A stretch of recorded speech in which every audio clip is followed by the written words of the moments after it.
this idea of protecting our energy when we go into big crowds. So here's a few different ways to manage your energy. One is really to go with intention. So make a really clear intention for yourself why you are going. And what that does energetically is it sort of gives you a very clear directionality in your energy, and gives you kind of almost like blinders for everything else. That being said, of course, if you're sensitive and empath, you're more likely to do the absorbing. So another thing you can do is what I call or are called protection roses. So these are a super helpful tool. I've used them a lot myself. And what these are is you imagine a life-sized, person-sized rose. And this rose, like the flower, is now your energetic bodyguard. And it is determining for you what's allowed in your space and what's not.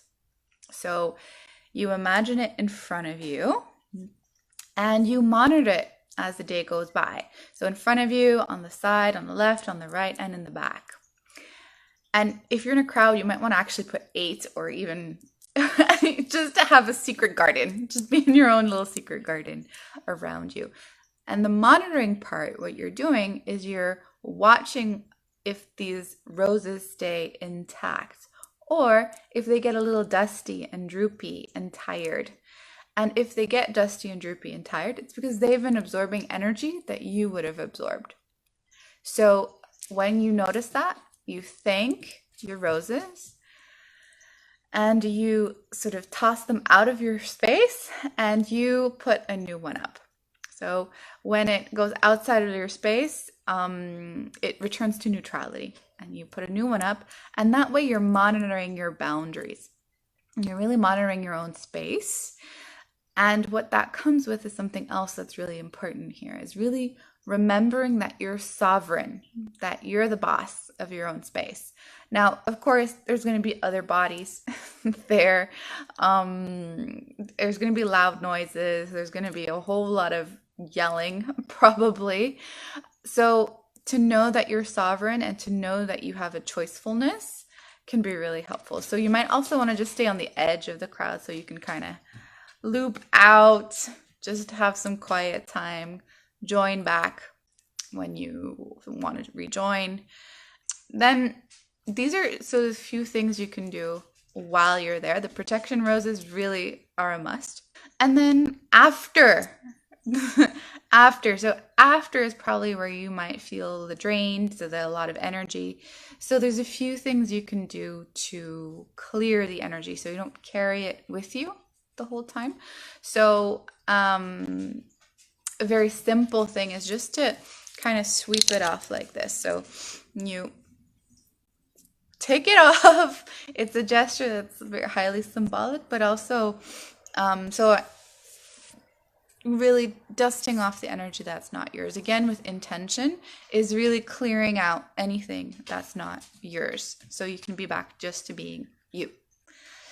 That you can do pretty much directly after. You can use a protection rose again to imagine it in front of you and it's like sort of sucking all the energy that's not yours out.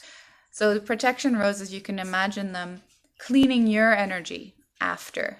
So they're kind of pulling out all the energy from the event, from everybody else around you, and then you explode that back to neutrality. Yeah. Yeah, needing the aftercare. Yeah, for sure. So those are things you can do kind of directly after. If the protection rose doesn't resonate with you, you can imagine a bubble with a big magnet pulling it out. Same idea. It's really kind of being very intentional with letting all the energy be pulled out so you don't keep carrying it around. And then once you're home, it might be nice just to plan some real quiet time, and a bath with Epsom salts might be a fantastic idea. So salts kind of draw out the energy that's not yours as well. So there's a few ideas for you. And I guess to prepare You can also try just grounding a little extra than usual. The more grounded we are, the more our boundaries kind of have a solidity to them as well. And, there might also be just like a mindset thing of enjoying all the energy that's there, using it, sort of really putting yourself into service of that and putting your sensitivity into service of that too. And so if your sensitivity works a little bit like mine, like there's a lot of awareness that kind of shows up and it gets maybe overwhelming, writing it out after can be super helpful too.